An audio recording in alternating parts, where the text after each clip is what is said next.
Jungle.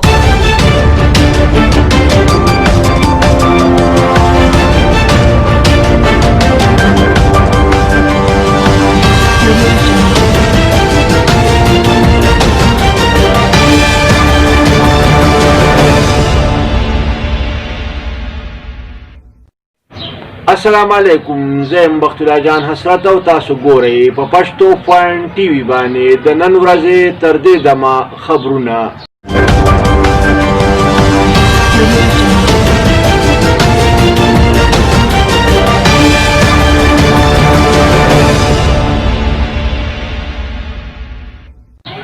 د ټولو اول سر خبرونه.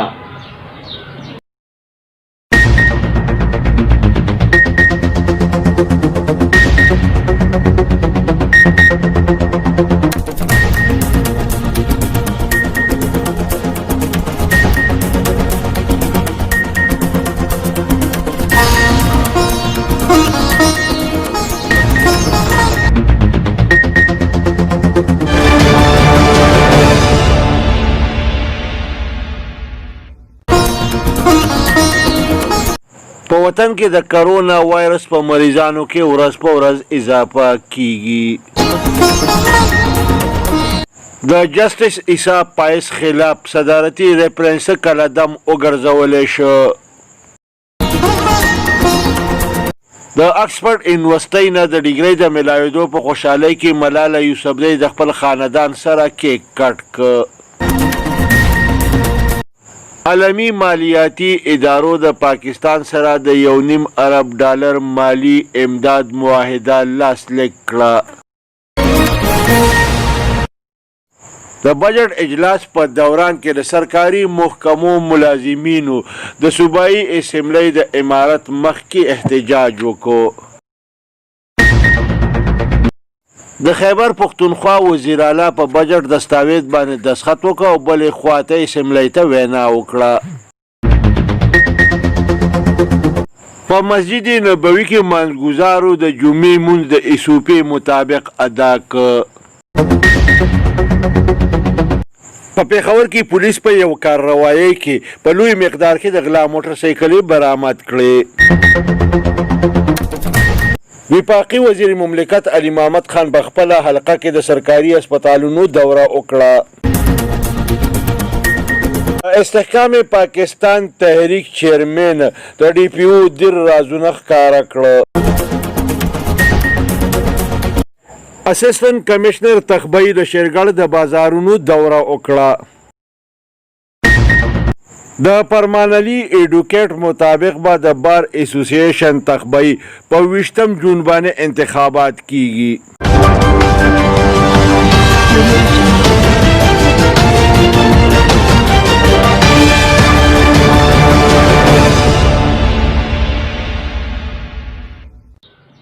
اوس د دې خبرونو تفصیل. د کرونا وایرس نه په پوره ملک کې 133 نور کسان مړه شو. په یوه ورځ کې د کرونا وایرس 15,542 نوي مریضان مخې ته راغله. په خیبر پښتونخوا کې په یوه ورځ کې د کرونا وایرس له کبله 14 کسان مړه شو. په وطن کې د کرونا وایرس شمیره 1,20,940 ته ورسېده. د عظما بخاري د پلار ټیسټ پازیټیو راغی. د سرکاري اعدادو شمار مطابق د SOPs 10,111 خلاف ورزۍ شوي دي. د جسټس عیسی پایس خلاف صدارتي پرنس سپریم کورټ اف پاکستان قلم وګرځاوه.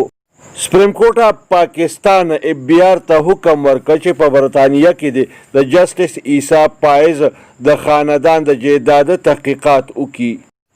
عالمي نوبل انعام حاصلونکي ملاله یوسفزۍ د اکسفورډ یونیورسټۍ نه د ډیګرۍ د حاصلېدو په خوشحالۍ کې د خپل خاندان سره په لندن کې کیک کټ کړ.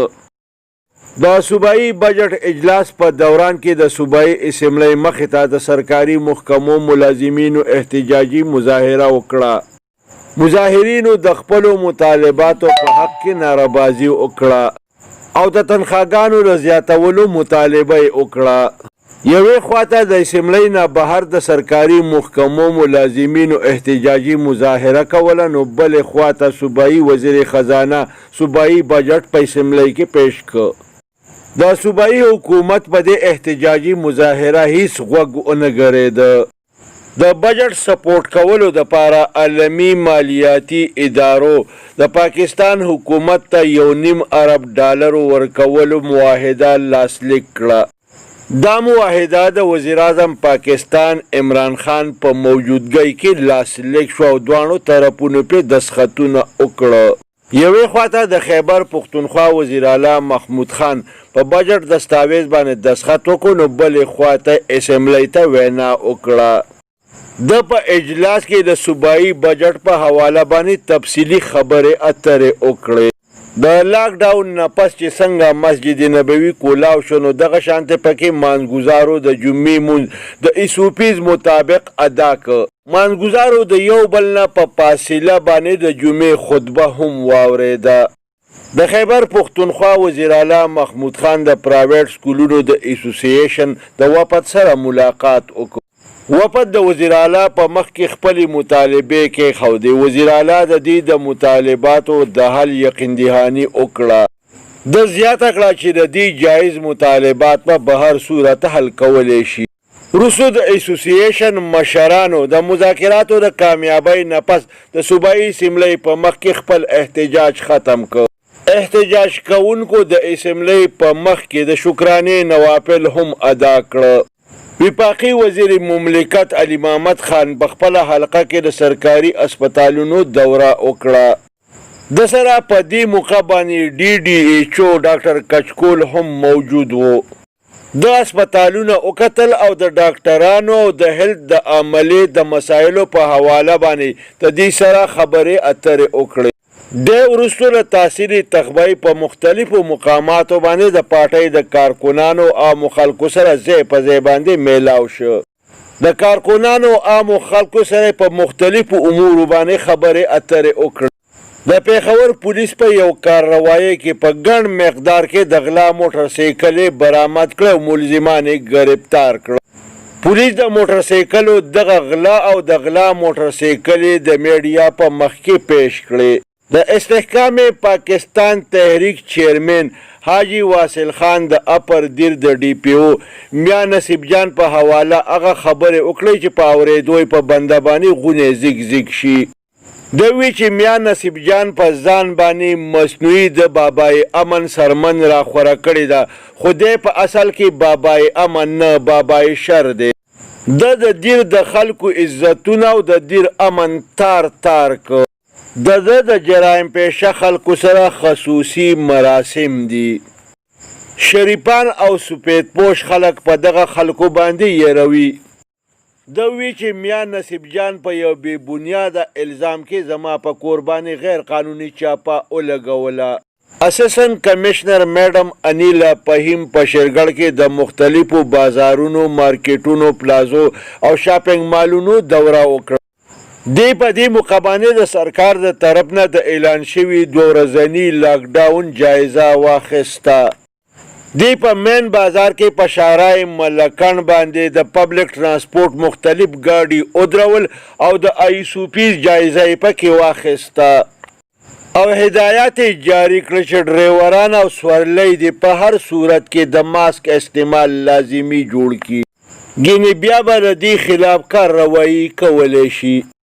د تخبه بار اسوسییشن د صدارت د عہدې امیدوار پرمانلی ایډوکیټ ویلي دي چې په 20 جون به د بار اسوسییشن سالانه انتخابات کیږي. دا انتخابات پاکستان بار کونسل د دې په درخواست باندې ملتوي کړي وو او دا ځکه چې د او د یو بل مد مقابل کاغذات نامزدګي الیکشن کمیټې د ندیم شاه ایډوکیټ په مقابله کې مسترد کړي وو.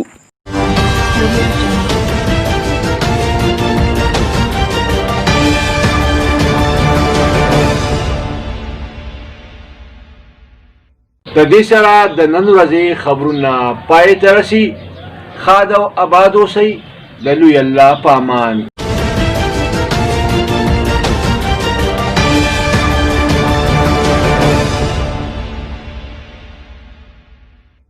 کتونکو پښتو فاین ټي وي سبسکرایب کړئ د ټلۍ په بټن غوطه کېدئ او دغه رنګې دا خبرونه کتل د خپل ژوند معمول وګرځوئ.